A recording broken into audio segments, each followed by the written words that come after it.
আমি যখন দীর্ঘদিন মাঝখানে আমাদের মাদ্রাসা পরিচালনা করতে গিয়ে তখন 2007-08 সালে তখন সাতকানিয়া সবাই মনে করে জামাত, শিবির, বিএনপি এ ধরনের মনে করে মাদ্রাসা কিন্তু আমি এমপিও পাইনি। কারণ আমার জন্য 4-5টা প্রতিষ্ঠান প্রতি মাসে 15-20 লাখ টাকা পকেট থেকে ব্যয় হতো। এই গাপ্পাসদের আমার হঠাৎ করে বলে, ও ভাই আপনি কোনো আমাদের বেশি দূরে কোনো লাভ হবে না, আপনি একটা কাজ করেন 300 এমপি 7 সালে হয়েছে যারা তাদের পিছনে যান। তখন আমি 7-8 সালে একটা কোটা কিনে প্রথম আমাকে স্কুল দেয়, মাদ্রাসা দিতে চায় না, কারণ সাতকানিয়া একটা বদনামি আছে, আমরা সবাই শিখি এই ধরনের একটা বদনামি আছে। কিন্তু তা আমরা বললাম যে ভাই আমরা তো কোনো শিবিরও করি না, কোনো দলের সাথে জড়িত না, আমরা তো শিক্ষা প্রতিষ্ঠান ইয়া থাকে। তখন এই কোটা কিনে প্রথম মাদ্রাসাটা আমরা 19 সহযোগিতার মাহবুব চৌধুরী এমপিও করি। এই পরবর্তীতে ইনশাল্লাহ আল্লাহ রহমতে আমাদের মাদ্রাসাগুলো স্কুল কলেজগুলো এমপি হয়েছে। আজকে ওনার আজকে হারিয়ে আমরা বুঝতে পারছি আসলে আব্দুল গাফফার চৌধুরীর মতো একজন মানুষ আমরা যে হারিয়েছি, আসলে উনি যে শিক্ষা, সভ্যতা, বিজ্ঞান, প্রযুক্তির তত্ত্বে আমরা যে এগিয়ে যাওয়ার যে আমাদের যে একটা সম্ভাবনা ছিল, আমরা একজন মুরব্বীকে হারিয়েছি। এইটা পূরণ করা কখনো সম্ভব নয়। আজকের এই অ্যারাবিয়ান লিডারশিপ মাদ্রাসার উদ্যোগ আয়োজিত বিশিষ্ট শিক্ষানুরাগী, সমাজসেবক, ব্যাংকার, রাজনীতিবিদ, দক্ষিণ চট্টগ্রামের অহংকার মরহুম আব্দুল গাফফার চৌধুরী স্মরণ সভা ও দোয়া মাহফিল শীর্ষক আলোচনা সভার আজকের সম্মানিত প্রধান অতিথি, চট্টগ্রামের সিটি মেয়র মাননীয় রাজনীতিবিদ ডক্টর শাহাদুল হোসেন মহোদয়, উপস্থিত আছেন দক্ষিণ জেলার সাবেক আহ্বায়ক আমার বড় ভাই আবু সুফিয়ান সাহেব, উপস্থিত আছেন আজকের আমাদের প্রধান আলোচক আমার চট্টগ্রাম সরকারি পুলিশ কমিশনার মাহবুব রহমান, এবং উপস্থিত আছেন আজকের মুখ্য আলোচক ব্যারিস্টার ওসমান চৌধুরী, উপস্থিত আছেন আমাদের প্রাণপ্রিয় আমার বড় ভাই প্রিন্সিপাল রেজাউল করিম সাহেব, এবং উপস্থিত আছেন আমাদের আন্তর্জাতিক ইসলাম বিশ্ববিদ্যালয়ের ডিন আব্দুল রশিদ সাহেব। আমাদের মধ্যে আজকে সম্মানিত অতিথিবৃন্দ, প্রাণপ্রিয় সুধীবৃন্দ এবং অত্র মাদ্রাসার পরিচালনা পরিষদ এবং আমাদের ছাত্রছাত্রীবৃন্দ, ফরদার আল্লাহ মাহবুবরা এবং সাংবাদিক ও রাজনীতিবিদ, আসসালামু আলাইকুম।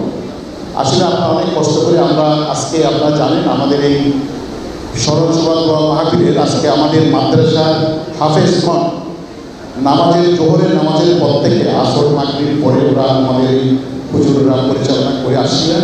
সেই জন্য তারা আজকে যারা আমাদের মাদ্রাসা পরিচালক বৃন্দ এবং শিক্ষক শিক্ষিকাবৃন্দ এবং যারা কষ্ট করে সময় দিয়েছেন প্রাণপ্রিয় ছাত্রদেরকে আমি আজকের এই কষ্ট করার জন্য সবাই উপস্থিত হয়েছেন, সবার আন্তরিক অভিনন্দন জানাচ্ছি। আপনারা জানেন আমাদের যিনি আজকে আমরা যার আলোচনা নিয়ে এখানে দাঁড়িয়েছি, উনি আমার অনেক শ্রদ্ধার একজন বড় ভাই ছিলেন, শুধু ব্যাংকার নয়, রাজনীতিবিদ নয়, উনি আমাদের পথ প্রদর্শক ছিলেন। কারণ দীর্ঘদিন আমি 1980 ইংরেজির পর থেকে স্কুল, কলেজ, মাদ্রাসায় চোখানা, চিটং, সাতকানিয়া এবং চন্দনা সোহাগারা যেসব প্রতিষ্ঠানের সাথে জড়িত হয়েছি, আব্দুল গাফফার চৌধুরী এবং আব্দুল মাহবুব চৌধুরী, আপনারা জানেন গত বছর খানিকের মাঝামাঝি আমরা 2টা লোককে হারিয়েছি, যিনি আমার ডান হাত বাম হাত আমরা হারিয়ে ফেলেছি। আমি যখন দীর্ঘদিন মাঝখানে আমাদের মাদ্রাসা পরিচালনা করতে গিয়ে তখন 2007-08 সালে তখন সাতকানিয়া সবাই মনে করে জামাত, শিবির, বিএনপি এ ধরনের মনে করে মাদ্রাসা কিন্তু আমি এমপিও পাইনি। কারণ আমার জন্য 4-5টা প্রতিষ্ঠান প্রতি মাসে 15-20 লাখ টাকা পকেট থেকে ব্যয় হতো। এই গাপ্পাসদের আমার হঠাৎ করে বলে, ও ভাই আপনি কোনো আমাদের বেশি দূরে কোনো লাভ হবে না, আপনি একটা কাজ করেন 300 এমপি 7 সালে হয়েছে যারা, তাদের পিছনে যান। তখন আমি 7-8 সালে একটা কোটাকে নিয়ে প্রথম আমাকে স্কুল দেয়, মাদ্রাসা দিতে চায় না, কারণ সাতকানি একটা বদনামি আছে, আমরা সবাই শিখি, এই ধরনের একটা বদনামি আছে। কিন্তু তা আমরা বললাম যে ভাই আমরা তো কোনো শিবিরও করি না, কোনো দলের সাথে জড়িত না, আমরা তো শিক্ষা প্রতিষ্ঠান ইয়া থাকে। তখন এই কোটা কিনে প্রথম মাদ্রাসাটা আমরা উনি সহযোগিতায় মাহবুব চৌধুরী এমপিও করি। এর পরবর্তীতে ইনশাল্লাহ আল্লাহ রহমতে আমাদের মাদ্রাসাগুলো, স্কুল, কলেজগুলো এমপি হয়েছে। আজকে ওনার আজকে হারিয়ে আমরা বুঝতে পারছি আসলে আব্দুল গাফফার চৌধুরীর মতো একজন মানুষ আমরা যে হারিয়েছি। আসলে উনি যে শিক্ষা, সভ্যতা, বিজ্ঞান, প্রযুক্তির তত্ত্বে আমরা যে এগিয়ে যাওয়ার যে আমাদের যে একটা সম্ভাবনা ছিল, আমরা একজন মুরব্বীকে হারিয়েছি। এইটা পূরণ করা কখনো সম্ভব নয়। সেহেতু আমরা এখানে আজকে বক্তৃতা দিতে আসিনি, আমরা আসছি আজকে ওনার দোয়া এবং স্মরণ সভার মাধ্যমে আমরা যেখানে ভালো মানুষ যদি আমরা স্বীকৃতি না দিই, ওনাদেরকে যদি সম্মান না করি, তাহলে ভবিষ্যতে কোনো ভালো মানুষ জন্মাবে না। কারণ আমরা অনেক সময় বলে আসতাম, শিক্ষা হচ্ছে জাতির মেরুদণ্ড, আর শিক্ষক হচ্ছে শিক্ষার মেরুদণ্ড। রাজনীতি হচ্ছে দেশের জন্য একটা বড় উৎসব এবং সমাজের মধ্যে রাজনীতি হচ্ছে উত্তম নীতি। কিন্তু রাজনীতির মধ্যে এমন থাকা উচিত, রাজনীতির ওই যে শিক্ষার মতো মেরুদণ্ড হলো রাজনীতিবিদরা, তাহলে আমরা এগিয়ে যেতে পারি দেশ এবং জাতি। আজকে আমরা যেখানে দাঁড়িয়ে আছি, আমরা হয়তো এখানে আগামী বছর দেখা যায় আমরা কেউ নেই, কিন্তু আমাদের ভালো কর্মগুলো, ভালো কাজগুলো উনি মসজিদ, মাদ্রাসা, স্কুল, অনেক পরিকল্পনা। আমি যখন এই অ্যারাবিয়ান মাদ্রাসাতে প্রথম একটা জায়গা দিই, অ্যারাবিয়ান ট্রাস্টে, প্রায় 1 কানির মতো, ওখানে আমার পাশে আরও 2 কানি জায়গা রাখছি। আমরা করেছিলাম এটাকে টেকনিক্যাল কলেজ করার জন্য। উনি আমাকে অনেক বলেছে, আবু ভাই আমরা একসাথে হজের পরে আমরা এটা উদ্বোধন করবো। ওনার একটা প্রতিষ্ঠান, আমার প্রতিষ্ঠান, কিন্তু দুর্ভাগ্য উনি আমাদের মাঝে নাই। তা আমরা চেষ্টা করব, ওনার ছেলেরা আছেন, আমরা আছি, ওনার যে স্বপ্নগুলো আমরা চেষ্টা করবো ইনশাল্লাহ আমরা সময় দিয়ে, আর্থিক দিয়ে যাতে আমরা এগিয়ে যেতে পারি। আজকে আমি দীর্ঘায়িত করবো না। আজকে সম্মানিত প্রধান অতিথি, আমাদের প্রাণপ্রিয় এবং জননেতা, যিনি অনেক কষ্ট করে আমাদের যিনি মেয়র ডাক্তার সাদেক সাহেব, উনি কিন্তু আজকে এই পর্যায়ে আসেন। উনি সারা জীবন রাজনীতি করতে, জনগণের জন্য, রাজনীতির পথের জন্য আজকে উনি নিঃস্ব হয়ে গেছেন। আসলে উনি এমন একটা সব লোক, আমি বলি যোগ্য লোক, যদি ভালো চেয়ার আমরা খুঁজি, কিন্তু চেয়ারও কিন্তু ভালো লোক খুঁজে।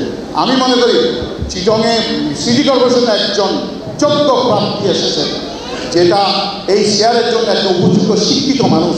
আমি প্রত্যেকটি কর্মকাণ্ড তো আমি তো আজকে 50-40 বছর ধরে মেয়রগুলো দেখেছি।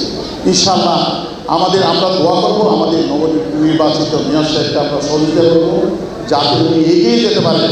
চট্টগ্রাম হচ্ছে বাংলাদেশের বাণিজ্যিক রাজধানী, যাতে সারা বিশ্বে, এখানে সারা বিশ্বের পৃথিবীর 280টা দেশে পৌরে জাহাজ আছে, যেখানে আমরা এই নন্দন হয়ে যাতে আমরা পৃথিবীর একটা বড় এলাকার এই চট্টগ্রাম বাণিজ্যিক রাজধানীর রূপ নিতে পারি। সবার কাছ থেকে দোয়া চাই। আজকে সম্মানিত প্রধান অতিথি, আলোচকবৃন্দ, সুধীবৃন্দ, রাজনীতিবিদ, যারা মিডিয়া, মাস মিডিয়া এবং পরিচালনা পরিষদ আজকে যারা কষ্ট করে এসেছেন, আজকে আমি একটি কথাই বলবো, আমাদের এখানে প্রচুর খাওয়ার ব্যবস্থা আছে, আমরা আপ্যায়ন করব।